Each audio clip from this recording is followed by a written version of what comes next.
Hello, everybody. This is Star Colada with Architecture Talk Tank. Today, my guest is Lucas Gray, who is an architect, has run his own practice, and he's now working as business development. Sorry, the wind just drops a vase.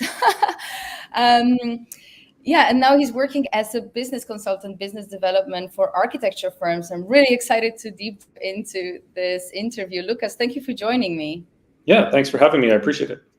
It's a pleasure. So perhaps let's start at the beginning. Tell me a little bit about your experience with architecture and running your practice and the transition you made into consultancy. Yeah, so I started my career like most architects, being passionate about design, about the built environment, about creating buildings, and kind of embarked on that career path, the more traditional career path after studying architecture. I ended up working at firms around the world for, I don't know, 5-10 years before settling in Portland, Oregon, where I started a firm with a couple partners. And at that firm, I really focused on the administrative side, the business side of practice, where my partners focused more on the actual architecture and design side. So although I did do some projects and did have a voice in the design process, my focus was really more on designing the business and making sure we stayed in business, managing the team, doing marketing, business development, sales, contracts, all of that side of running a firm.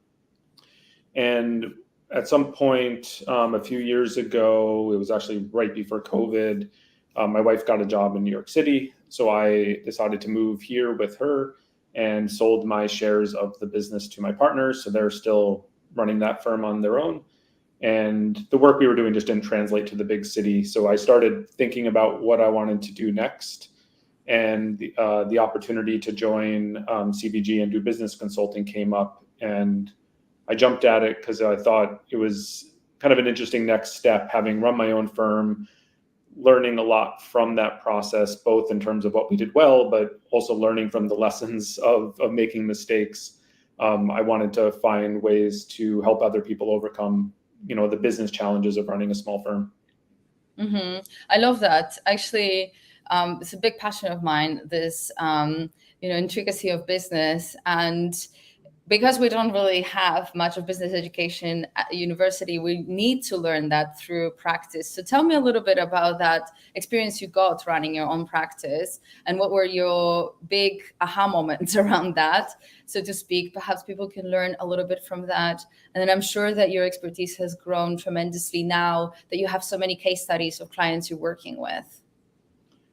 Yeah, so I think the biggest lesson learned is that confidence in design abilities does not necessarily translate to successful business practices. And we really started our firm because of frustrations we had working for other architecture offices, where we didn't feel we had as much opportunity as we would have liked to express our own design ideas and lead projects. So we jumped ship and started our own practice. But we weren't prepared on the business side. We didn't have an MBA. We didn't have formal business training. We just kind of made it up as we went. And although we were successful in the fact that we grew every year for the 7 years I was there, we definitely weren't as lucrative as we would have liked. We definitely didn't pay ourselves what I feel now we should have and deserved as practicing architects, solving problems for our clients. So I think I learned a lot through kind of the mistakes of focusing on design first rather than establishing fundamental business practices which enable us to do good design. Yeah, and that seems to be basically how architects approach business. I even, listening to a lot of podcasts and also architects present on stage, I heard some famous architects be like, hey, just focus on your passion. The business comes second. Eventually, if you're doing the good job, you will be recognized and you will become successful. But I do really believe in setting up the systems and monitoring your success and actually into have an intention behind the growth and knowing where you want to go, setting audacious goals and reaching them. And that's really what business stands for, those systems. You mentioned, that obviously you didn't have relevant training in business, and then you started to understand the importance of it and took the roles of business development in the firm. How important is that training, and where do you go to obtain it if you find yourself in the position of running a business and needing to focus on business development? I think it's a vital skill to develop. I don't know if there is specific training that you have to do. I know from my experience, I learned a lot of it through trial and error and just being thrown into the position of having to do it. When you're responsible for your own paycheck and you're responsible for the paychecks of your employees and their livelihood and ability to live a comfortable life. There's just a pressure on you to have to go out and do it. So a lot of it was just learned as I went, knowing that, we had to find projects, thinking about ways that I can meet people that are the right types of projects for what we wanted to do. Also thinking about future goals of our company and where we want to go. How do we meet the types of people that, we were aspiring to work for? So a lot of that was trial and error. Otherwise, I didn't take any formal classes or anything. There's kind of two main ways that I learned different aspects of running my business and then preparing for consulting with other firms. I've read a lot of business books. They're exactly out there. They're free at the library. So I have actually a whole spreadsheet of like 50 or 60 books that I've been reading or that have been recommended to me. So I have a list of things that I'm still working my way through. But you really have to try to fill in the gaps in your knowledge by finding the resources out there that can help. So business books, there's a lot of great podcasts out there that I've been listening to about business development, some of them specific to the architecture world, but some of them from other industries. And I think one of my criticisms of the architectural profession in general is that we're kind of insular and we hesitate to learn from other industries because many architects will say, oh, well, that's not how architecture works, or that's not how we've done it in the past. Where I really kind of focused on trying to find other resources from other industries that could influence, how an architecture firm could be run and ideally run better.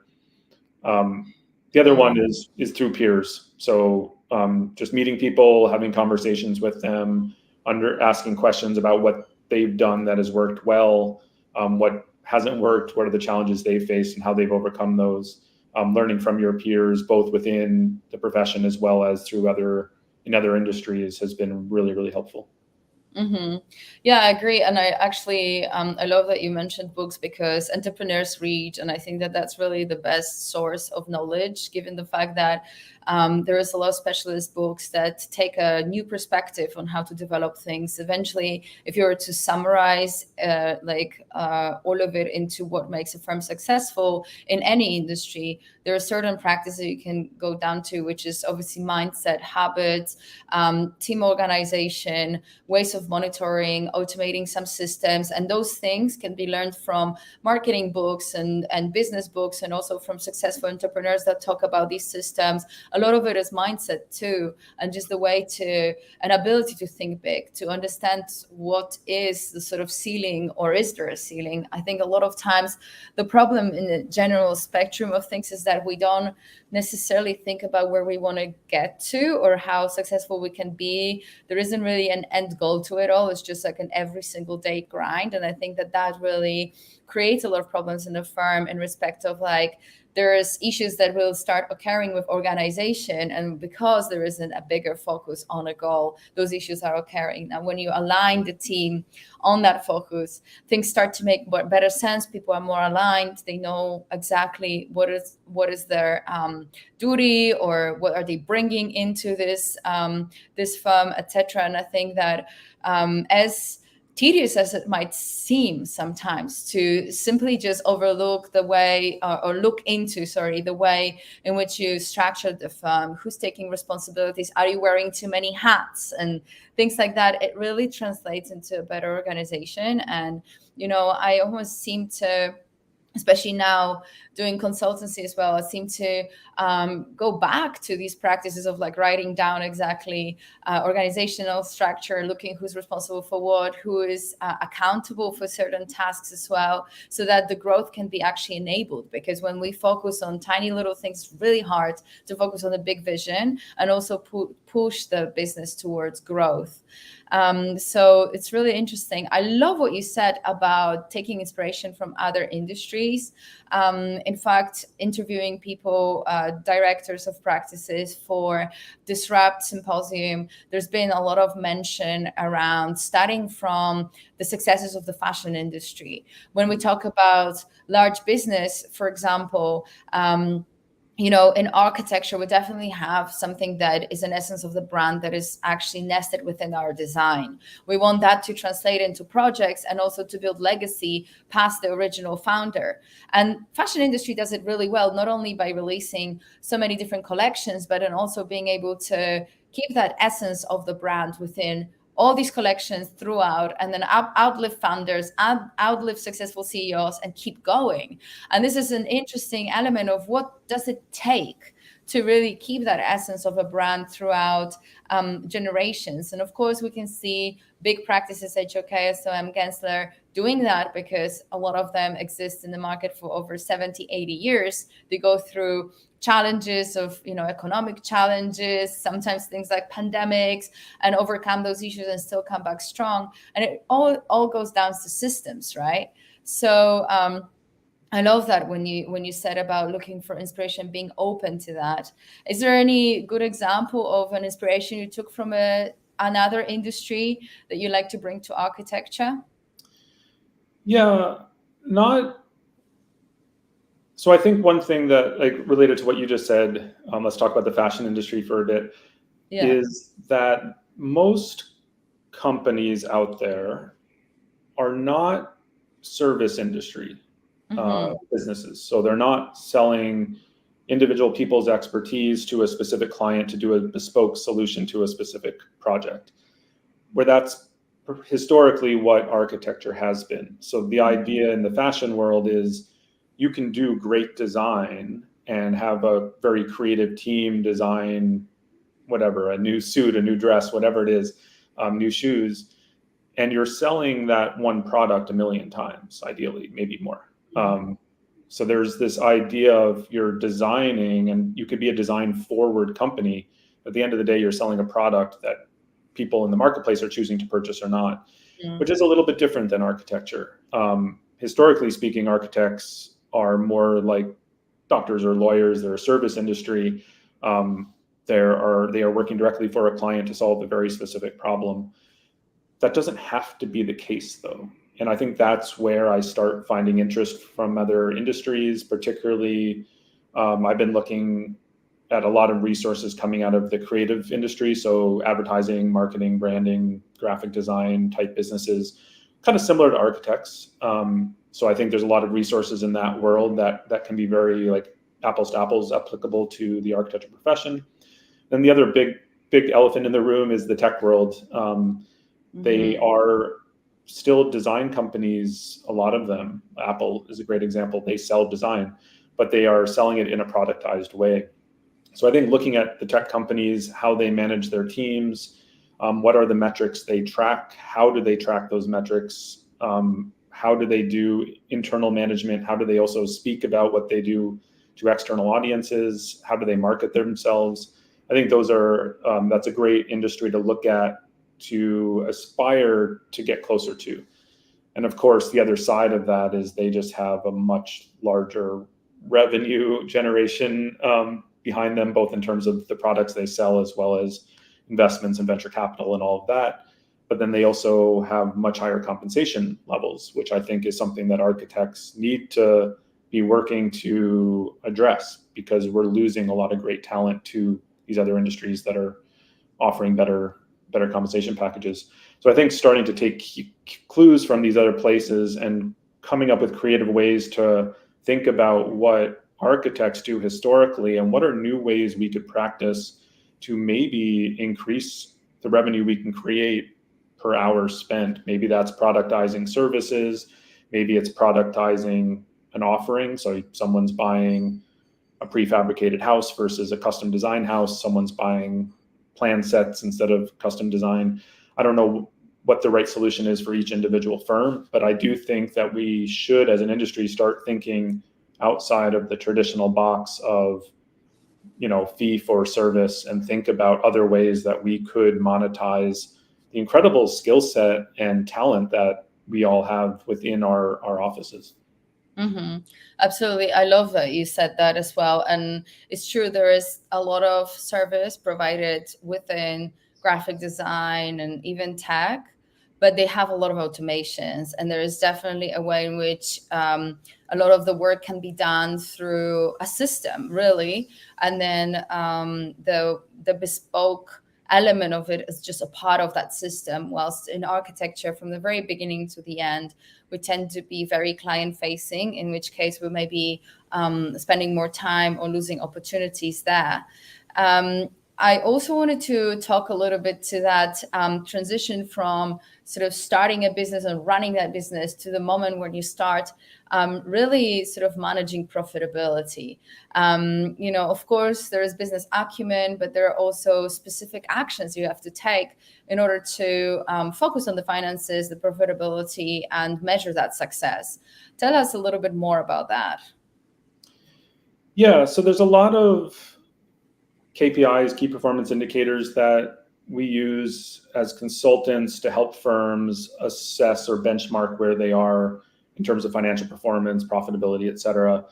The easiest one is you look at your profit loss statement at the end of the year. Ideally, there's more revenue than expenses. You have a profit left over. That's fine looking backwards, but we're trying to use a lot of statistics and data to help firms better project forward, to understand what amount of revenue they can do based on the team they have, building in profit margins into hourly rates or fixed fee contracts or whatever. So we're trying to look at data in a way to help people really plan for the future rather than just analyze what's happened in the past. I would say that looking back at my firm, I don't think we were all that successful financially. I think we did some great projects. I think we designed some really beautiful spaces. We served a lot of great people. Financially speaking, we were struggling. Part of that was our own fault. So I do think that we kind of, I don't know if failed is the right word. We could have done better in terms of systematizing how we did our work, creating those standard processes that are repeatable from project to project. So not everything that we do has to be a bespoke one-off solution. A lot of what we do can be standardized, can be repeatable from project to project. And I think that's where you can really increase profitability within an office. Just some key metrics to throw out there. I wrote about this on LinkedIn recently, but in general, small firms should be thinking that around $150,000 in revenue per full-time employee is a good target. So if you have 10 people, you should be doing about 1.5 million in revenue. You'd probably be profitable in that area. The caveat there is different regions have different expenses and different fees and salaries and all of that. So it might be a little bit different in New York versus a smaller city in the middle of the country. So you'll have to adjust this to your local market, but across the board, 150 is probably a good rough number. Within our network of firms that we're consulting with, the average across all of our firms was around 160,000 in revenue per employee. The highest performing firm was close to 350,000 in revenue per employee. So you can see right there, if you're doing that much revenue per full-time employee, you're going to be incredibly profitable compared to someone who's maybe struggling to get 100,000 in Mm-hmm. another employee. And what is the difference Sorry, between one and another? What do they do different to be at that sort of level of success? It's a great question, and I'm not going to have all the answers. My guess of what's going on is two things. One, they are very efficient. So it's probably that they have very standard systems and processes. So when they hire a new person, that person can plug in and get work done efficiently very quickly. Also, they might have more experienced people that can get the project's work out the door in a much faster way just based on their experience. They probably, firms that are performing really at that kind of high level have probably two other main advantages. One, they are most likely doing the same types of projects over and over again. So they know what to expect when they're going in. They can easily budget the effort that's needed, the output that's needed, the amount of drawings that are needed, all of that.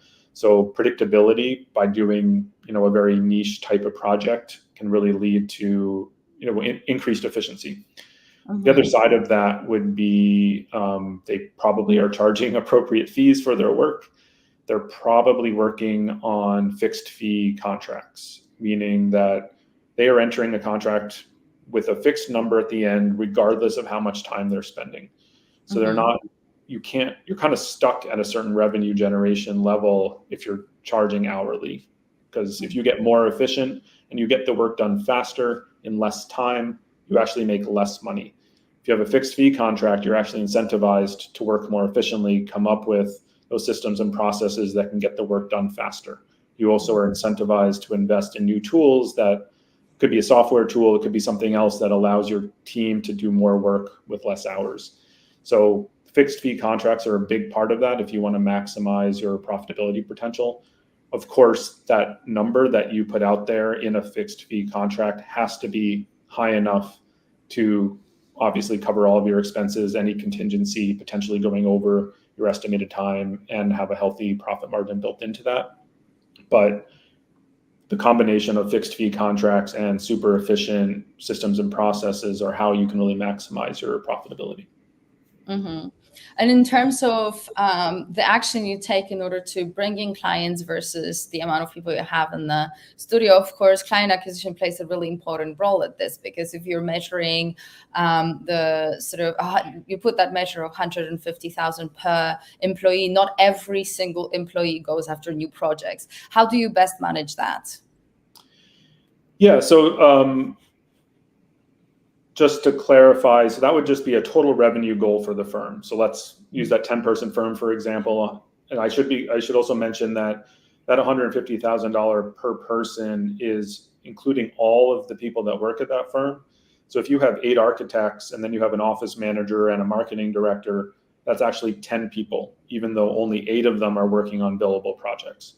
So you're still multiplying the total size of the company by 150 to hit your revenue target. And again, some firms can perform way higher than this, so you might not want to use 150 as your number. It might be 200,000, it might be 300,000. You have to figure out what the right number is for your business. But just again, for simple math, we'll stick to 150, a 10-person firm, so that's 1.5 million. On the business development side, that's now the goal to achieve for the next 12 months is we need to bring in $1.5 million in work. You can then analyze historically speaking, what types of projects you've done, what was the average fee size for those. So let's say you're doing high-end single-family homes, your average fee per project is $150,000 to $200,000. You might need to sign 10 or so projects over the next 12 months to hit that revenue goal. Some of that might be shared amongst the team. You do want everyone in the office to understand a little bit about business development so they can talk about the firm, they can talk about what they do if they're attending an event or they run into someone that is asking them questions about what they do. But most of that will be done by a few people who have a bigger chunk of their time dedicated to business development. So of course, the firm owners, the partners, et cetera, you might have a marketing director or a business development person who's participating in that as well.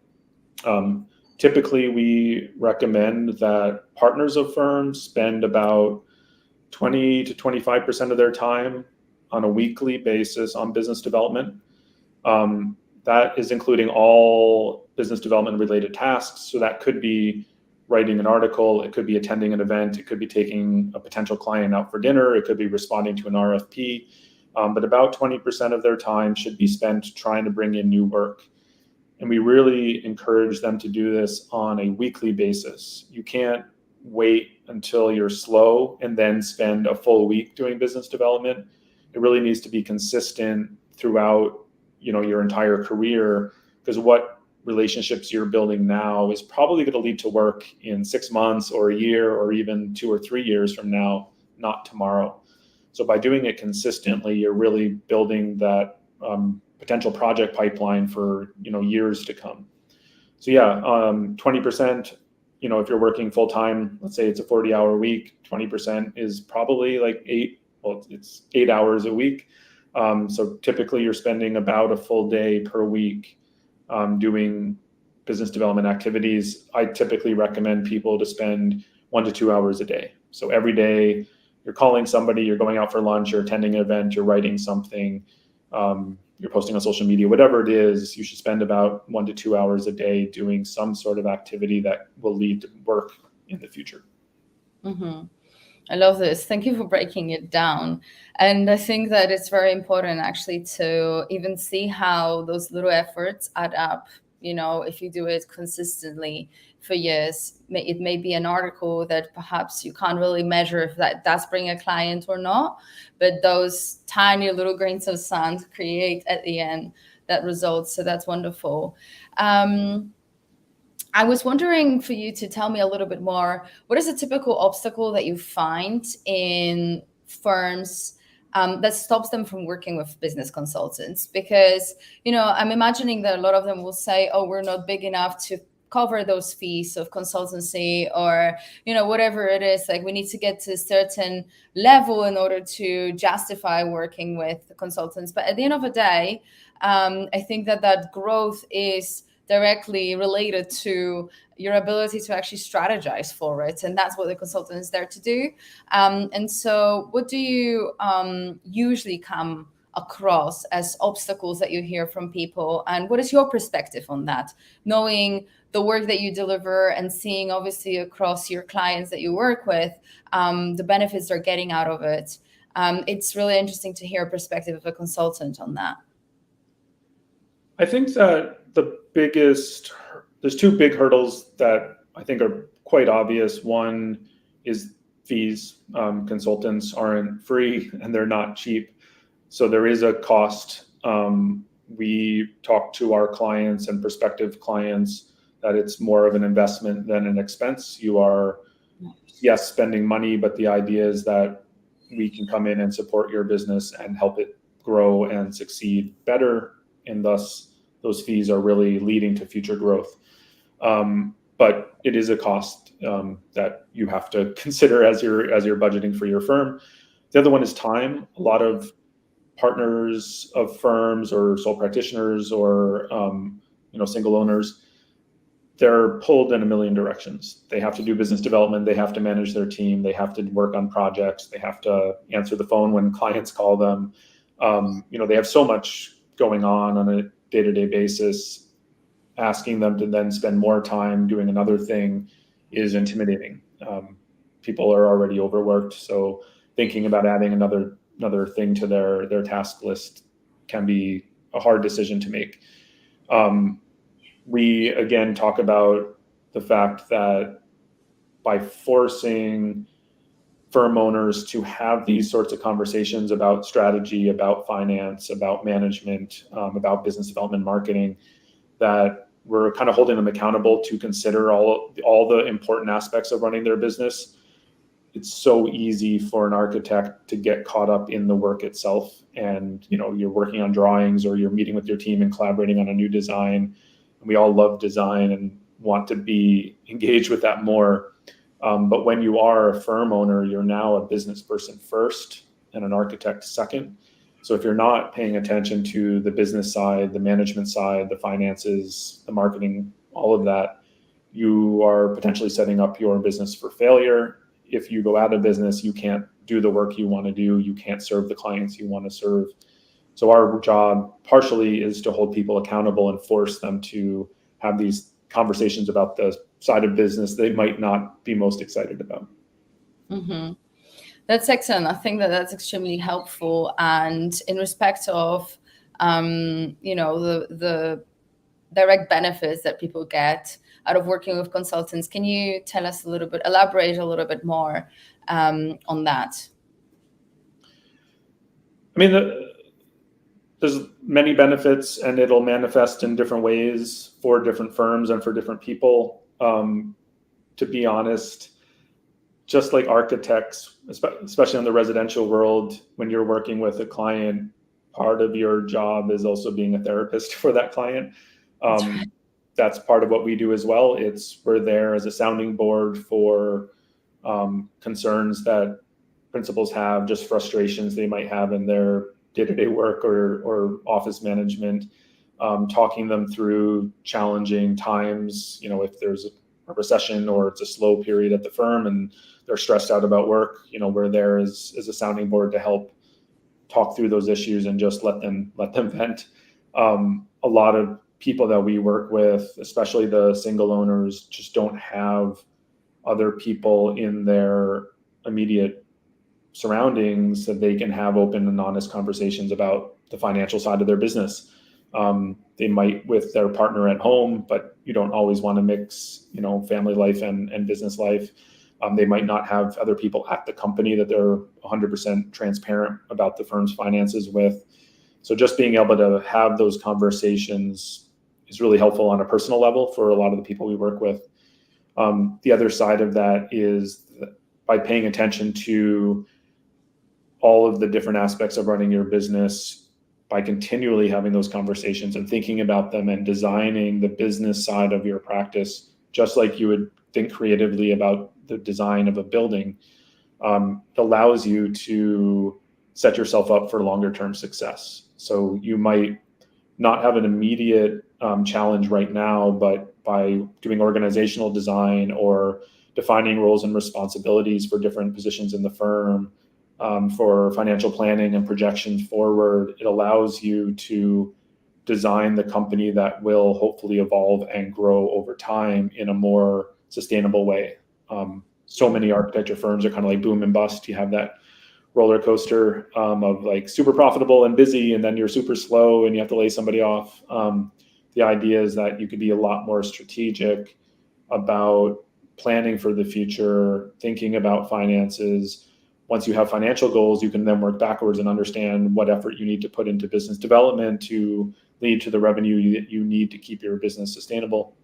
It hopefully evens out that kind of roller coaster ride and kind of has more of an even growth projection that's more sustainable rather than like hiring and firing and making decisions off of emotions. Mm-hmm, absolutely.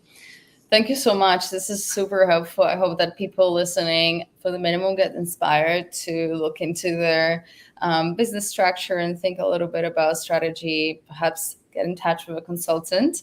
And thank you for taking us on this journey of understanding profitability better and how to manage a firm. It's really just tremendous to see the passion you have for this. And it's really, really captivating. So thank you so very much. If people wanted to get in touch with you or find you, how do they navigate the maze of Google? LinkedIn is probably the easiest way to find me. I do write a lot about a lot of these issues and post on LinkedIn different metrics that we're finding through the data that we collect. LinkedIn, and feel free to message me there. There's also a book a consultation link so people can book some time with me directly from LinkedIn. You also can check out charettvg.com. That's our company website to learn more about what we do and the different services we offer. Wonderful. Thank you so very much. Yeah, thank you. I appreciate it.